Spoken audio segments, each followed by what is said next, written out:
com vários outros ramos do direito. Então, na criação, por exemplo, nós temos toda uma estrutura diferenciada no direito tributário, que é o nosso período, as fontes do direito tributário. Então, as fontes de criação por excelência do direito tributário, que são várias, começando pela Constituição. Constituição, lei complementar, leis ordinárias, decretos, já falando de uma fonte secundária, decretos, portarias, etc. Então é um conjunto inteiro que trata, mas a criação vai estar dentro do que chamamos de fontes primárias do direito tributário. A administração ela vai se interligar, e eu falo de interligação, aí nós vamos o quê? O direito tributário tem interligação fortíssima com o direito constitucional. O direito tributário brasileiro é um direito constitucionalizado. Quer dizer, nós temos uma quantidade enorme de normas tratando do direito tributário dentro da Constituição, o que leva a essa interligação do direito tributário com o direito constitucional. A administração e fiscalização vai fazer a interligação com o direito administrativo. Então, você vai ter no direito tributário uma estrutura administrativa para organizar a arrecadação dos tributos. Isso é feito por servidores que têm regimes próprios, específicos do direito administrativo. A própria fiscalização do tributo tem uma série de regras interligadas com o direito administrativo. E vai ter um terceiro ramo aí que não está na concepção de direito tributário, que é quando ocorrem os litígios em matéria tributária. Então, nós vamos ter o processo tributário. O processo tributário já são normas que estabelecem a forma de como se resolve os conflitos entre Estado e contribuintes. Aí nós temos uma riqueza enorme no direito do processo tributário, que é o processo administrativo tributário. Talvez o mais evoluído dentro dos tipos de processo, até pela qualidade mesmo, pelo conteúdo e pela quantidade.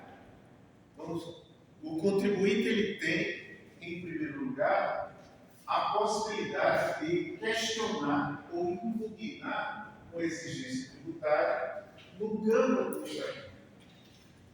Obviamente, se ele recebe um auto de infração exigindo um tributo, o auto de infração é uma espécie de lançamento tributário. Lançamento de ofício, que é a exigência do tributo, que normalmente vem acompanhado com a aplicação de penalidade. Então, o contribuinte tem, desde logo, um espaço para questionar a validade dessa exigência administrativamente. Ele pode impugnar. Normalmente, a legislação trata assim: recebido o auto de infração, cientificar o auto, o contribuinte tem 30 dias para questionar a validade dessa exigência administrativamente. E faz com muita frequência. Então, nós temos processo administrativo tributário organizado em estrutura dos estados, dos municípios e especialmente na União, em várias instâncias, organizada a semelhança do que ocorre no processo judicial. Primeira instância de julgamento, segunda instância com auto colegiado, é bastante ambíguo o processo tributário. Então, para que a gente possa. E aí a interligação vai abrindo com diversos outros ramos do direito, né? Do direito civil, até do direito penal, né? Nas infrações tributárias que também constituem crimes contra a ordem tributária. tributo pode ser pago em serviço? Foi uma segunda pergunta feita. O que acha? Não, dissemos citários modernos não é tributo pago em serviço, menos dinheiro. Como? Não. Não? O que acha? Acho que não, também o próprio significado de tributo ele fala que sem não é. Somente. Por que não é pago em serviço?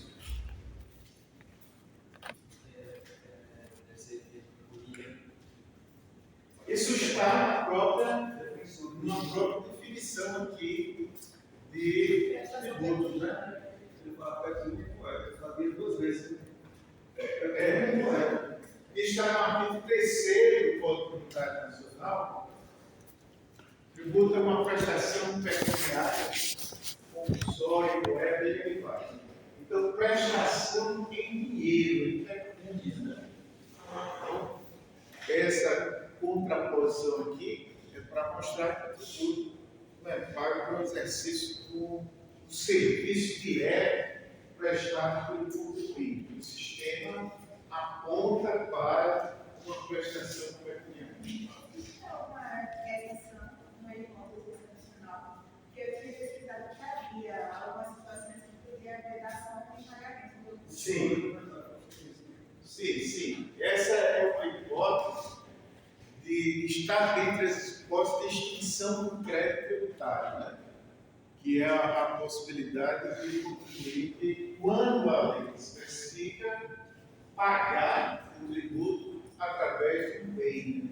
Da dação em pagamento. Professor, uma dúvida, ele teria que vender o bem. Primeiro, ou ele ia ter que pegar o bem como coisa de volta? Não, aí por isso que a extinção do crédito tributário é uma matéria reservada à lei, e a lei tem que especificar como é feito, né? Então ele vai especificar essa dação em pagamento. Que, aliás, quando você. A exigência do tributo, quando ela não é paga, existe um processo administrativo. Não foi pago tudo, há uma inscrição na dívida ativa. Dívida ativa é um nome estranho, né? Porque, na verdade, ele representa um crédito do ente público para o público, né? Então, tem todo um conjunto, aí chamado de dívida, mas, na verdade, dívida é crédito, né? Então, o contribuinte não pagou, é inscrito na dívida ativa para que haja a execução fiscal, porque, embora a administração tenha uma gama de poderes, não tem poder de expropriar o bem do particular. Então, isso só pode acontecer no processo judicial que se dá pela via da execução fiscal, que vai intimar para pagar, ou não tem a mesa pior. O bem pode ser constrangido para pagar o tributo numa execução.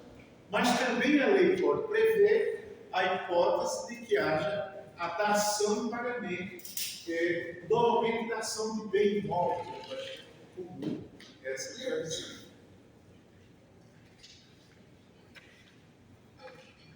Tributo e multa se identificam? O que acha?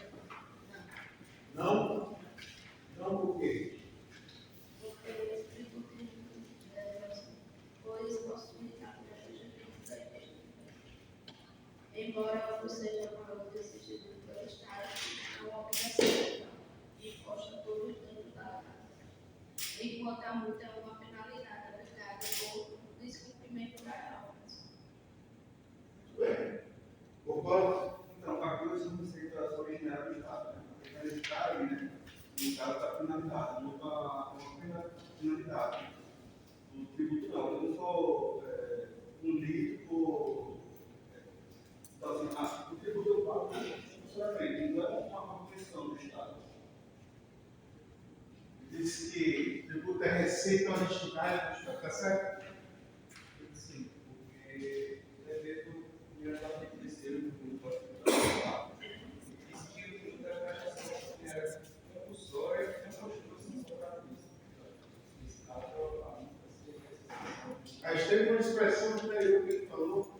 de receita originária.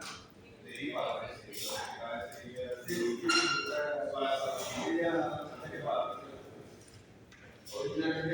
Fora disso está tudo bem. Então a receita, o tributo é uma receita derivada porque vem do patrimônio do particular. Né?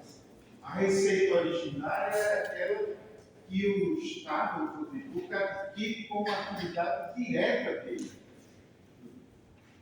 O aluguel de um imóvel que seja do Estado. Então essa receita é uma receita originária. Agora, o tributo ele vem para a atividade do particular. Lembram que, naquela discussão inicial que tivemos, que o professor Luiz Gans dizia que o tributo é uma pena, tá? Então, além de não poder ser uma pena, a previsão do código é muito específica, né? Para dizer separar tributo de penalidade. E isso acaba criando uma interligação muito grande, porque é bastante comum se exigir no mesmo ato o tributo e a penalidade. Quando eu disse naquele exemplo anterior de um auto de infração, o que é um auto de infração? É uma atuação do agente administrativo quando ele identifica a falta de recolhimento do tributo. Então, quando o agente fiscal, o auditor fiscal, identifica que o tributo não foi pago, a atuação dele vai se dar de forma administrativa. Então, o auto de infração é um ato administrativo que faz duas coisas essencialmente. A exigência do tributo. Então, quando ele exige o tributo, o auto de infração representa o lançamento tributário de ofício. A gente vai ver isso depois. Mas, ao mesmo tempo, quando o contribuinte deixou de recolher o tributo, vai existir, e existe no sistema, uma penalidade prevista para aquela situação, dependendo de qual foi a situação que o contribuinte fez. Simplesmente deixou de pagar no prazo ou alguma coisa, ou adulterou o documento para pagar menos e o fiscal identificou, qualquer dessas situações ele vai identificar, vai lavrar uma infração e vai exigir o tributo, que é lançamento, e vai aplicar a penalidade no mesmo ato. Então, deixou de pagar o tributo no prazo legal, R$100.000. Vamos imaginar que a multa seja 20% do valor do imposto devido. Então, o fiscal vai exigir os 100 e mais os 20% de multa que é prevista na legislação do tributo. Isso tudo no mesmo documento, no mesmo ato. E o contribuinte pode, como eu disse antes, num primeiro momento, já impugnar essa exigência administrativamente. A exigência do fiscal pode ser inadequada, ele pode estar dando uma interpretação errada. O contribuinte não concorda com aquela interpretação que o fiscal concedeu. Então, o que ele pode discutir esse assunto administrativamente impugnando. Quando ele impugna esse lançamento, aí instaura um processo administrativo. Não, eu chamo de processo administrativo fiscal. O Estado de Alagoas tem uma lei mais recente, mais moderna, que eu chamo de processo administrativo tributário. Então, essa é a possibilidade de discussão. Mas tributo e pena são separados. Então, o tributo é uma prestação pecuniária compulsória, porque é obrigatória.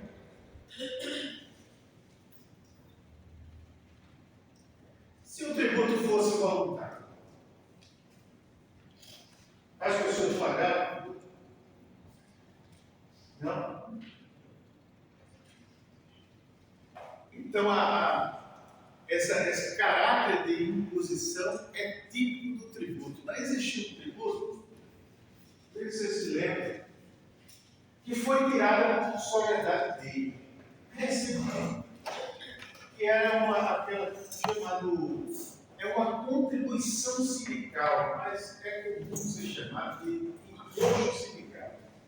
Era aquele salário por ano do trabalhador que é associado ao sindicato. Né? Então foi feito a reforma trabalhista, há uns anos atrás. Se retirou o caráter compulsório dessa imposição. O garante faz isso, dessa situação. Você pode até pagar, se quiser. Então, se quiser, tirou o caráter compulsório e deixou de ser. E acho que não sei se a pessoa está pagando, não. Porque na filiação sindical sempre existiu aquela contribuição que era de ser associado e tinha essa contribuição que era de natureza tributária, de imposição mesmo do salário do trabalhador. E lá é uma anuidade. Todo ano começa a ir obrigado, né? Tinha que ir mensal para pagar por Perfeito. Então, a compulsoriedade é uma característica específica do tributo. Que não constitua sanção por ato ilícito é o quê? Aí, nesse ponto,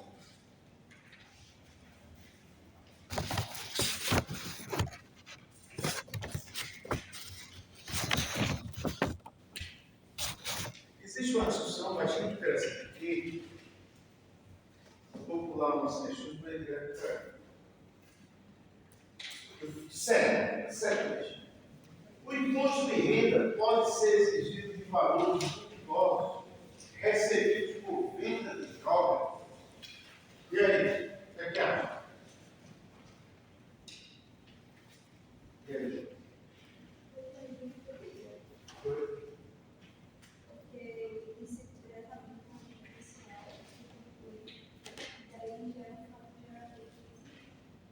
É um grande problema.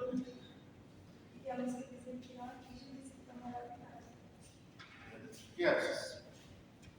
Eu encontrei que, embora a renda líquida de atividades ilícitas não deva ser tributada, jurisprudencialmente se indica que a segregação fiscal de atividades criminosas pode sim ser caracterizada como crime.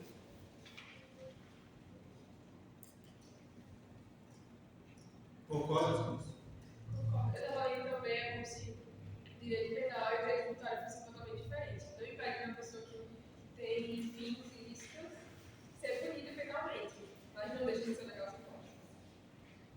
Os autores do material que eu distribuí para vocês tem uma discussão que os autores dizem assim: não pode indicar o fato ilícito como fato gerador do tributo. Mas o Supremo, inclusive, tem uma posição sobre isso. Né? Um dos habeas corpus, que ele diz assim que é inclusive uma situação com a quadrilha mesmo, né? Ele diz que pode haver essa tributação no início, mas ela é bastante discutível. Teoricamente, jurisprudencialmente, bastante discutível. Porque alguns autores fazem uma distinção interessante, que eles chamam fato gerador estrutural e fato gerador funcional. Ele diz, olha, o fato gerador estrutural é aquele que está ligado ao negócio jurídico, doação, né, compra e venda. Mas existem aqueles fatos geradores que estão interligados com a situação de fato, a aquisição de disponibilidade econômica ou jurídica de renda. Aquisição de renda, ele não está dizendo de onde é que veio a renda ou que você vai ter que ter um objeto lícito na atuação. Então, é por aí que eles entram, né? Os que defendem a tributação do ilícito vai dizer, olha, o fato é a aquisição de renda. Vamos dizer, o médico, ele está proibido de clinicar pelo Conselho Regional de Ensino. Mas, no exercício de 2024, ganhou 10 milhões de reais com cirurgias que fez. O fisco vai lá e identificou. Ele vai pagar o custo de renda? Se não teve renda. Vai ou não?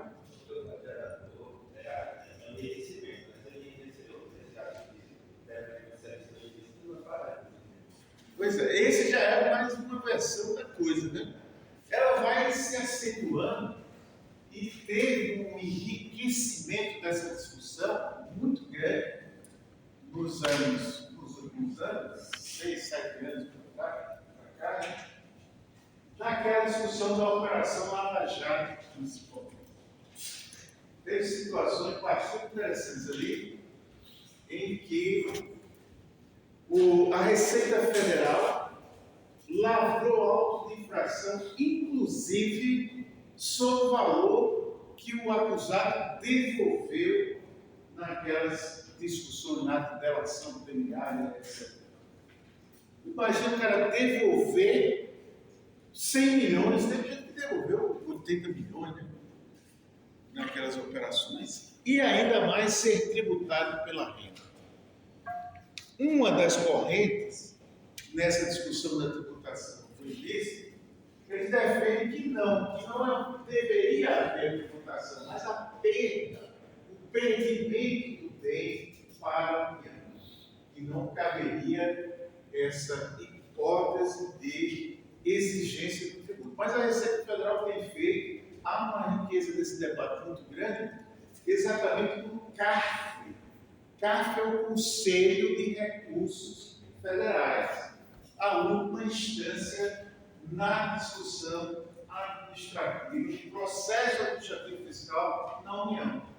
Então, tem várias situações em que a Receita exigiu o tributo nessas operações e que os contribuintes, né, discutiram essa matéria e a opinião lá, a interpretação do Conselho, é bem restrita e no sentido de manter a exigência do tributo também nessa situação, que é extremamente delicada. Né? Eu imagino que você devolveu o valor e aí ainda tem uma tributação sobre o valor que foi devolvido, então aquilo já não é uma renda mais que você adquiriu, você devolveu dentro de um processo regular, dentro de um processo normalmente, dentro do processo criminal. Mas é bem delicada essa discussão e que se enriqueceu nesses últimos anos. Senhor, mas o cara terminou a dinheiro e correu para o vereador. Então tem que pagar mesmo por direito. O que acha? Tem que pagar o vereador. Foi lícito ou não, mas tem que pagar o vereador. Você concorda com essa tese? Por exemplo, o cara foi naquele lá da Petrobras, né? Devolveu, acho que 80, mais de 100 milhões de reais, vamos botar 100. Então, ele vai para o processo criminal, aceitou, e judicialmente, dentro do processo criminal, ele devolveu 100 milhões. Isso que eu tirei esses 100 milhões da Petrobras irregularmente. Aí a Receita pega esses 100 milhões, diz: olha, ele adquiriu essa renda, eu vou aplicar a alíquota de 27,5%, mas a multa tal, sei lá, 40 milhões de euros. Você acha que está adequado essa coisa? Apesar de ter tirado esse valor todinho, eu acho que a tributação em si seria muito alta. Eu acho que O que acha? Eu acho que é o procedimento que fazem normalmente, mas eu acho que não é certo porque ele obteve, mas depois devolveu. Então, Poderia ser até desistindo a participação no processo criminal, né? De devolução, porque você vai devolver e ainda vai levar uma medicina. E a renda principal de você vai usufruir daquilo, do que o dinheiro vai ficar com você. Se você devolve, não é renda mais. Mas o fisco não alivia muito, não. E a interpretação dos fiscais, não é brincadeira. Papo real. E esse, o Conselho de Recursos lá, mantém as penalidades a ser. Mas se o cara pegou 100 milhões e ele deixou vender, por exemplo, ele usufruiu desses 100 milhões. Mas aí já tem imposto sobre a renda do rendimento. Não necessariamente. Tem sim. Ele não deixa os servidores resultados, por isso que esses 100 milhões. Mas ele imagine.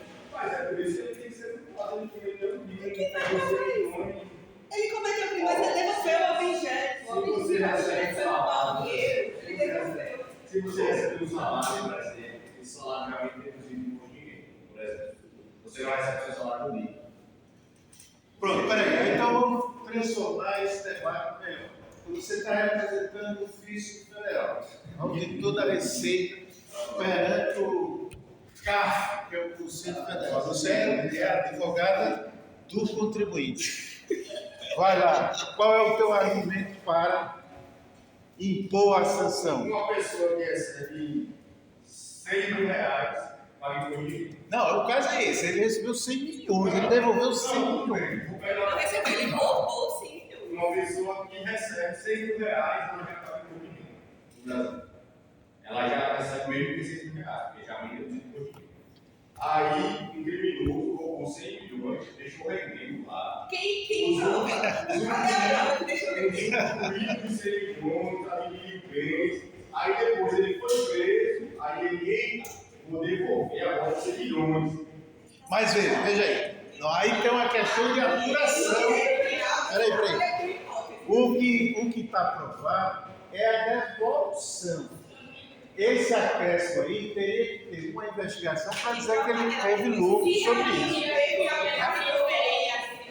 fora nem Mas a obrigação também é pelo top. Ele tem que guardar ele lá na não teve, eu só quero que você prove que teve aí sim. Hoje não faz sentido. ele foi lá no top. Peraí. Vamos fazer uma avaliação. O objeto do crime foi esse milhão. Quem for pelo contribuinte, levanta a mão.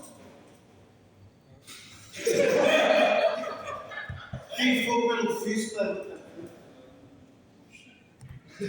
Tem gente do fisco que não é brincadeira. Agora, quando vocês receberam uma aprovação, você não viu,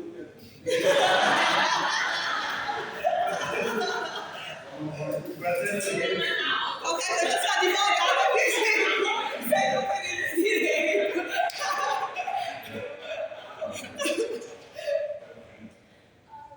Tem uma hipótese. Deixa eu ver se eu estou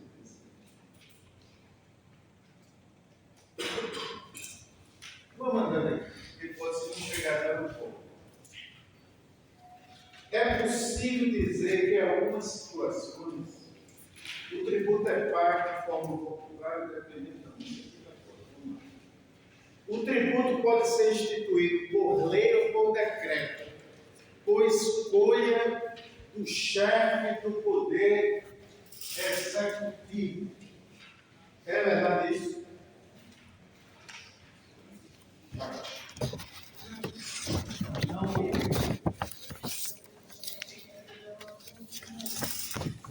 Só pode ser instituído por lei. Isso decorre de quê? Prestação pecuniária. Isso só é instituído por lei, né?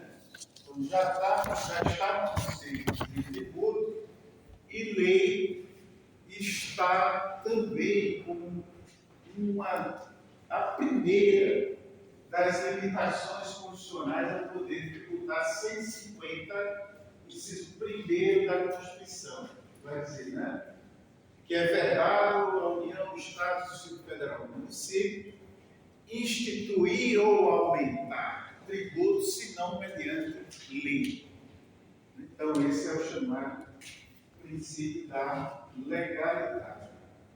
E o decreto, ele é uma fonte do direito tributário também, mas é uma fonte secundária. Isso está lá no artigo 100 do Código Tributário Nacional. Nós começamos em 95, que trata da legislação tributária. O Código chama de legislação tributária o que constitui as fontes do direito tributário. E lá tem também o decreto. A função do decreto é uma função de explicitar o que já está previsto na lei. Então, normalmente os tributos, inclusive os tributos mais complexos, ICMS, Imposto de Renda, IPI, eles têm um regulamento desse tributo que normalmente é aprovado por decreto. Né? Então, o decreto é um ato do chefe do Poder Executivo, mas que exerce função dentro do direito tributário. O que não pode é o decreto extrapolar as suas funções normais e explicitar o que já está previsto. E às vezes acontece isso, entrando em matéria reservada à lei. Esse é um caso, por exemplo, do princípio da legalidade, em que o Código Tributário Nacional regulamenta aí. Veja, regulamentar limitações ao poder tributário é uma das funções da Lei Complementar do Crédito Tributário. O Código Tributário Nacional, embora não seja uma lei complementar, ela é de 66, nem lei complementar tinha nessa época, ele foi recepcionado como tal. Então, no artigo 97, ele vai ampliar esse conceito de limitações do poder tributário. Porque não vai ser só instituir ou aumentar tributos. Aí o código cria. Definir o fato gerador da obrigação tributária, a alíquota, a base de cálculo, as penalidades, tudo isso é matéria reservada à lei, que o decreto, por exemplo, não pode entrar nesse espaço. Então seria verdade essa medida dos anos? Se é verdade, olha, essa foi uma grande discussão que se passou nos anos antes da reforma que houve, acho que a emenda constitucional 132, no modelo de 2000. Mas o que é que aconteceu? Em caso de relevância e urgência, o presidente da República, o artigo 62 da Constituição, poderá elevar medidas provisórias. Então, isso só tinha essa disciplina, só esse texto. Aí as discussões eram infinitas. E em matéria tributária? Pode. Matéria tributária é uma matéria delicada e que intervém no patrimônio particular, normalmente. Isso pode ser tratado de medida provisória, e fica aquela discussão que vai falar para cá, até que saiu uma emenda à Constituição e ampliou esse artigo, tem agora alguns parágrafos, em que ele indica quais são as matérias que a medida provisória pode atuar. Já seria vedado uma matéria de reserva de direito complementar, porque isso já consta na Constituição. Mas aí, com essa modificação, essa emenda constitucional permitiu diretamente a utilização de medida provisória em matéria tributária. Até para instituir ou aumentar o tributo desde que respeita a legalidade. Então, é explícito sobre isso. Então, se pode nisso, pode nas outras coisas que são bem menos relevantes do que instituir ou aumentar o tributo. Mas foi um debate grande que ocorreu aqui no Brasil e que essa emenda constitucional resolveu.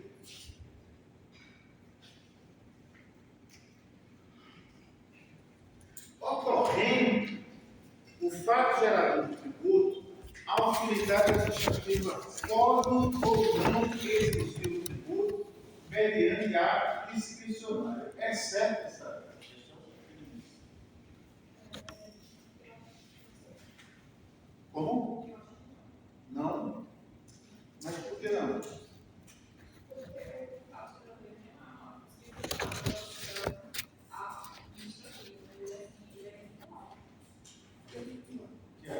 Eu acredito que o fato gerador Fala. a partir do momento que o fato gerador de incidência ocorre um dever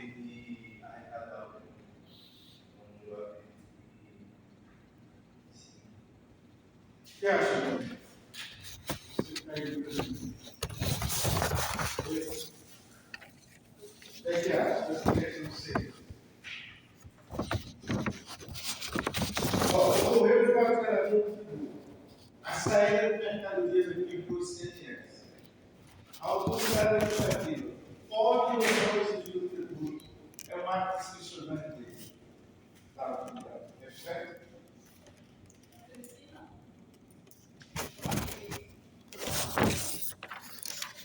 Não é discricionário? E aí? Quem acha que o tributo é cobrado uma atividade administrativa plenamente vinculada, não discricionária, a atividade vinculada ela tem que ser estabelecida conforme a lei dita, né? Por exemplo, no lançamento tributário, conforme o artigo 104 da CTN, que é uma atividade administrativa vinculada. Assim, acredito que o que mais importa é o fato gerador. Tem que ser escrito por lei, não uma descrição do próprio agente administrativo. Veja, tem o fato gerador, mas a pergunta específica ela acaba se direcionando para a atuação da autoridade administrativa, que está no conceito de tributo, né? Já falou isso aqui. Tributo é toda prestação pecuniária, compulsória, moeda cujo valor deve constituir, que não constitua sanção de ato ilícito, instituída em lei, que a gente está discutindo agora, e cobrada mediante atividade administrativa plenamente vinculada. Então, uma atividade administrativa vinculada não é discricionária. Né? Então, se o fato gerador aconteceu, não cabe à autoridade administrativa dizer, olha, eu não vou fazer isso agora, vou deixar para depois. Inclusive, sob pena de receber penalidade administrativa. O 142 do Código Tributário Nacional vai dizer isso, que o lançamento é uma atividade administrativa plenamente vinculada, e se não acontecer, sob pena de sanção para a autoridade administrativa.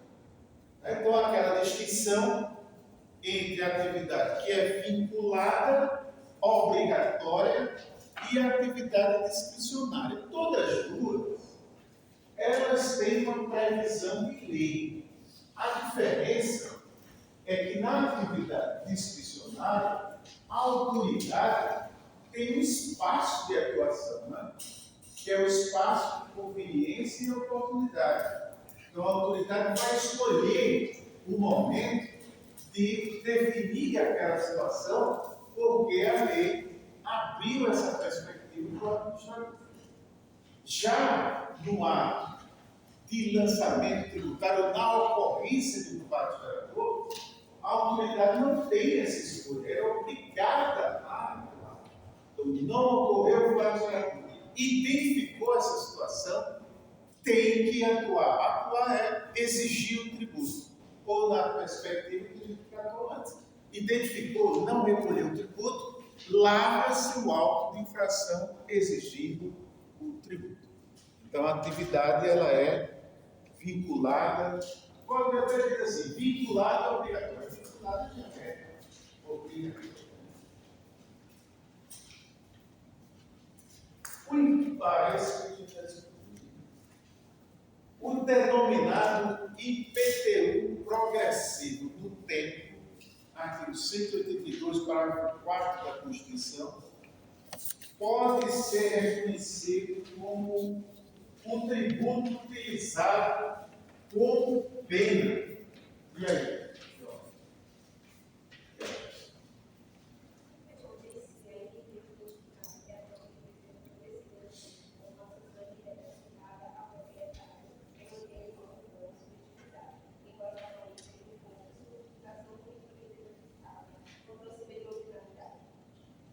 Era esse ponto. É o conceito do tributo como pena. E aí? O artigo 3º diz que o tributo não pode ser pena? O que é esse IPTU progressivo no tempo? É a possibilidade de as leis urbanas estabelecerem que o proprietário de determinada área precisa edificar naquele lugar. Caso não faça, a cada ano o IPTU vai aumentar 20%. Então, não fez 20%, não fez de novo, mais 20%, não fez mais 20%, mais 20%, mais 20%. Por isso, progressivo com o tempo, né? Então, essa é uma previsão que tem na Constituição Federal. Aí a discussão é, isso aí é uma modalidade, uma espécie de tributação, pena. Ela falou bem, ela viu que o Schwer defende essa discussão, que é um caso previsto na Constituição do tributo por pena. Só ele que diz isso, mas está dito. E é razoável a fundamentação, né? Outros dizem diferente. Isso daí é uma espécie de extrafiscalidade negativa. Tributo utilizado com um outro fim que não o fim de arrecadar. O Livre diz essa matéria. Então, essa é uma situação realmente delicada, que inclusive acho que não foi aqui, mas vou repetir a discussão. Que é quando há uma decisão de um jeito, uma interpretação da Constituição, e a legislação ou a própria Constituição vem depois para mudar aquela interpretação. Então, esse assunto foi da outra turma, porque o tema é um tema de fontes do direito tributário. Mas eu vou dizer aqui, como hoje nós temos um sistema no Brasil, e é novo, de 2015 para cá, em que se aumentou demais o papel do Poder Judiciário nas decisões vinculantes, nas decisões que obrigam, inclusive isso é um perfil das decisões judiciais como fonte, que fonte formal do direito tributário quer dizer aquela fonte que é obrigatória. Não é a doutrina, que pode ser uma coisa, pode ser outra. Não é aquela jurisprudência de antigamente, ou que ainda existe, persuasiva, que você diz, olha, eu vou decidir aqui e vou citar uma ação suprema. Mas aquela decisão não é uma briga. Eu podia ter citado ela, ou eu podia ter citado outra que diz no sentido contrário. Mas a decisão vinculante, ela obriga o aplicador. Então, enquanto decisão vinculante, a decisão judicial também é fonte do direito tributário. E qual é o problema? O problema é se o legislador não concorda com a interpretação que o judiciário deu. E existiu isso aqui no IPTU, que foi leis de alguns municípios do Brasil começaram a estabelecer uma gradação de alíquotas de acordo com a capacidade contributiva identificada pela lei. Para dizer assim, a gente identifica a capacidade contributiva aqui pelos bairros, né? Dá para saber pelos bairros, Ponta Verde, eu sei que a capacidade contributiva é mais alta. Então a lei lá e diz, o IPTU lá é 4, no Jacintinho é menos. Então vou dizer que é 1. E isso foi levado ao Supremo, e o Supremo decidiu dizer que a lei não poderia fazer essa distinção, porque a única distinção prevista na Constituição para o IPTU era essa aqui, de progressividade no tempo. Não tinha essa hipótese de identificação de capacidade contributiva, e por isso era inconstitucional a lei que fez isso. Bom, logo depois veio uma emenda à Constituição para dizer o contrário. Você pode sim, pode o IPTU utilizar esse critério de capacidade contributiva. Então, o que é delicado nesse ponto é essa modificação que os autores chamam de correção judicial. Quando a Constituição ou uma lei vem depois para modificar uma interpretação do Judiciário dele. E nesse caso foi especificamente isso. O Judiciário deu uma interpretação, a Constituição veio para dizer não, não é assim. É assim, né? Por isso que se diz, e que eu sempre digo, que o poder maior está no poder legislativo. Essa história de dizer que o judiciário faz o que acontece, não é verdade, porque o poder de modificar as coisas está dentro do legislativo. Agora, se não quer fazer, o assunto é delicado, política é outra história. Se você não quer mexer na união homossexual e dizer que ela é válida, e porque isso é delicado, porque politicamente isso é complicado, vai uma metade do país ficar contra, outra metade ficar a favor, eu não quero me meter nisso, naquela história do casamento, né? Que finalmente o Supremo teve a decidir. E decidiu e resolveu. Mas o poder supremo, que o cara está dizendo lá, isso é o ativismo judicial, a criação do tribunal, não sei o quê. Criou, no outro dia era uma emenda constitucional dizendo o contrário. O legislativo acabou a conversa. O que ficava é o que foi decidido até agora. Você não pode atingir para trás. Mas modificar agora, o legislador vai dar hipótese que só era decidir e mudar. Né? O poder está nele. Fala. Eu tenho dúvida em relação a essa definição de capacidade contributiva. É só uma permissão dependendo do bairro que a pessoa mora? É isso? Sim. Então, quer dizer que qualquer casa vai pagar o mesmo. É isso? Aí você vai ter que discutir com a prefeitura isso. Minha casa está aqui dentro, mas não tem nada a ver com isso. Com essa capacidade contributiva. Porque, a capacidade contributiva é um indicativo, uma presunção de renda. Aliás, o ele incide assim. Em regra geral, renda é presunção de dinheiro, patrimônio, circulação do mercadoria, industrialização do produto. Então, o tributo é sobre riqueza, não é sobre pobreza. Não tem tributo sobre pobreza, tem tributo para corrigir a pobreza. Então, a gente tem aqui um fundo, FECOEF, né? Um fundo de pobreza, que é para utilizar aqueles recursos para diminuir. Quando é que se usa a capacidade contributiva para poder contribuir? Quem ganha o salário dele não pode pagar esse contribuinte. Então a capacidade contributiva é pequena. Então a própria lei vai lá e tira essa hipótese de incidência do tributo sobre quem tem pouca renda. Então, essa é o equilíbrio. Então, para fins de imóvel, porque você está considerando um imóvel. Então, o imóvel você vai indicar a região. É possível sim. E lá dentro também tem uma casa lá.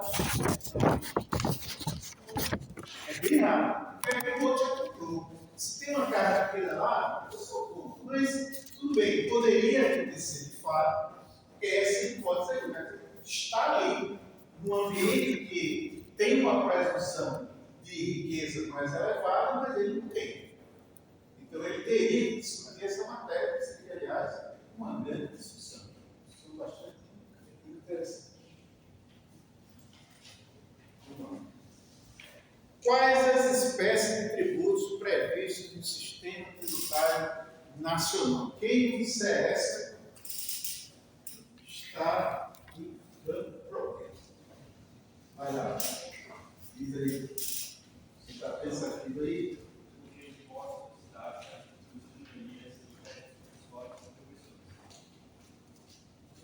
Tá certo isso? Hein?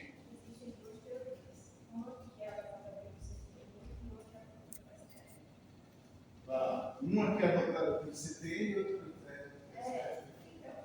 A CTN são 3.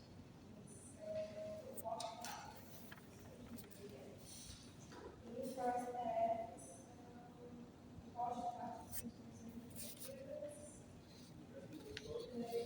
empréstimos compulsórios e instituições especiais. Olha, essa discussão ela é essencial. E aí, o que acha? Quais são essas espécies de tributos? Essa podia ter 3, segundo o CTN, e podia ter 5, segundo o Supremo. Concorda com isso? Concorda mesmo? Todo mundo concorda? E como é que pode ser assim? Ou é tributo ele é um discurso do legislador ou é do doutrinador? Então, vai ter quantas espécies de tributo de acordo com o entendimento de certos doutrinadores ou é o sistema de direito positivo que define isso? Quem é que define? O sistema de direito positivo. E então, segundo o sistema de direito positivo, tem quantas espécies de tributo? Ah, eu coloquei 5. Concorda com isso? Concordo, porque não é só a previsão da STF, está dentro da própria Constituição, do sistema tributário nacional e patrimônio. Quem é que cria essa confusão? Os manuais de direito tributário, né? E aí faz isso aí, você falou. Como é? 2, né? Tem tese de 2, de 3, de 4, de 5, né? Terciária, quaternária, quintenária, né? Como se isso fosse uma escolha do autor. Esse aqui é o problema. Isso daí não é escolha de ninguém, doutor. Você pode discordar do texto normativo. Dizer até que ele é irracional, seja lá o que for. Mas você não pode deixar de cumprir. Até que venha uma decisão e diga que aquilo é inconstitucional, que não tem uma decisão desse tipo. Aliás, tem decisão, como vocês falaram, do Supremo definindo as espécies tributárias que não precisavam, porque está na Constituição Federal.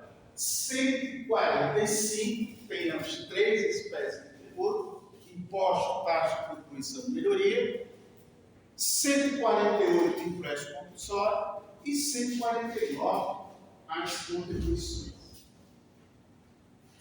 Mas no Brasil acontecem umas coisas assim estranhas, que o cara escreveu o livro há 40 anos e não quer perder aquelas páginas.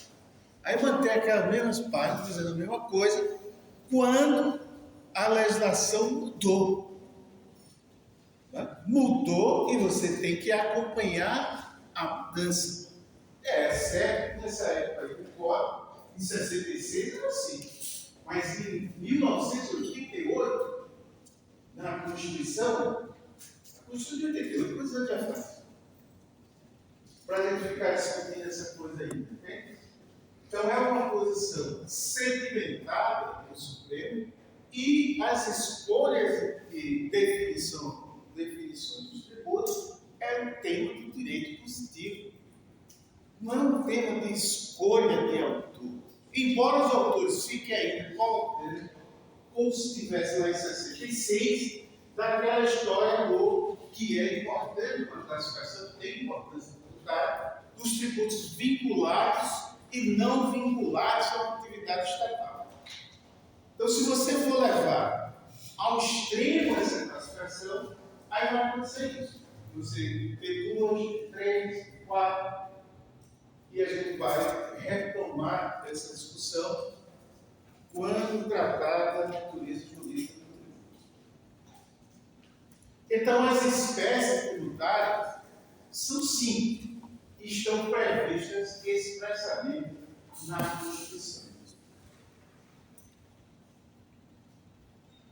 Pronto, é esse, né?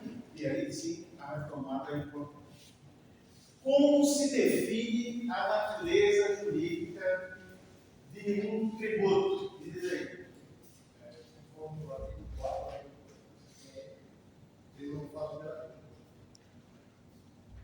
Artigo 4 do CTN diz que a natureza jurídica do tributo se define pelo fato gerador. Isso é suficiente para a nossa situação de hoje? Professor, eu vi ajudando o Paulo falando sobre a questão do empréstimo compulsório e as contribuições de melhoria em relação à destinação. Quem? O Leandro Paulo. Leandro, sim. Porque, assim, na questão do CTN de 66, não foi diferença a destinação, porque não tinha essa contribuição de empréstimo compulsório. Mas depois da Constituição, a destinação serve para definir a natureza se é um empréstimo compulsório ou uma contribuição de melhoria. Isso. Exatamente.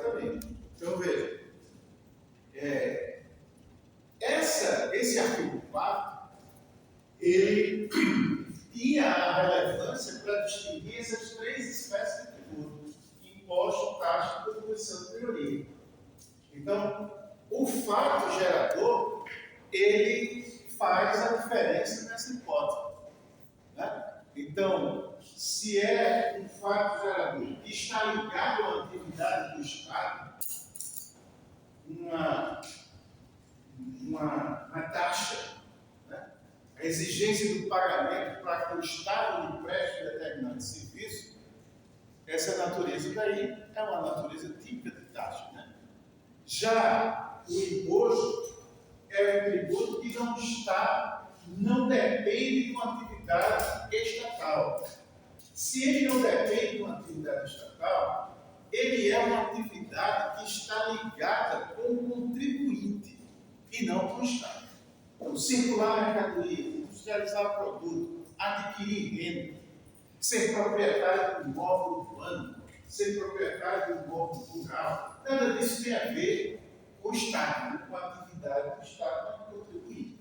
Então, isso está distinto. Então, é bastante comum que se ocorra ou que se crie taxas que, na verdade, têm um fato gerador de um imposto. Isso vai acontecer por quê? Porque, veja, a disciplina jurídica constitucional dos impostos é extremamente rígida. Distingue o imposto sobre o que ele vai incidir. Os autores chamam materialidade do tributo, sobre a aquisição de renda, sobre a industrialização do produto. Distingue, identifica quais são os entes políticos que vão exigir aquele tributo, que tem competência para exigir o tributo. Os tributos da União são esses, do Estado é esse e do município é esse, como a distinção que a gente vai ver daqui a pouco para a reforma tributária. Então é bastante livre, inclusive para dizer que é possível criar um imposto diferente dos que já tem, desde que seja que chama de competência residual da União. Só a União pode ir numa situação de que esse novo imposto não tenha fato gerador mais de cálculos que já existem. Então é uma autorização. Veja a rigidez. Tudo bem traçado. Mas é as taxas. Taxa de lado na Constituição. A taxa pode ser instituída pela prestação de serviço público específico divisível ou pelo exercício regular do poder de polícia. Ponto. Então veja o tamanho da abertura que tem esse texto constitucional e a possibilidade de que os entes políticos colocam o nome de taxa em qualquer coisa. Como era a taxa de iluminação pública. Então, isso foi criado pelos municípios do Brasil inteiro para custear a iluminação na rua. O que foi que aconteceu com isso nas decisões judiciais? O Supremo manteve essa taxa, a taxa de iluminação pública. A taxa de iluminação pública é um serviço específico e divisível. Porque qual é o requisito para a taxa? Ser um serviço específico e divisível para você. Se o serviço ele é geral, olha, a iluminação da rua é de quem? Quem é o responsável? É de todo mundo. Né? É um serviço geral, não é um serviço específico. Então o Supremo diz aí, nessa decisão, que esse serviço não poderia ser remunerado por taxa, que ele, na verdade, tinha um fato gerador diferente que poderia se enquadrar no imposto. E imposto já tem a disciplina precisa. Não pode criar um novo, só pode criar um novo pela União e nas condições que a Constituição estabelece. Né? Mas o prefeito lá em Brasília, nós conversamos, estavam lá e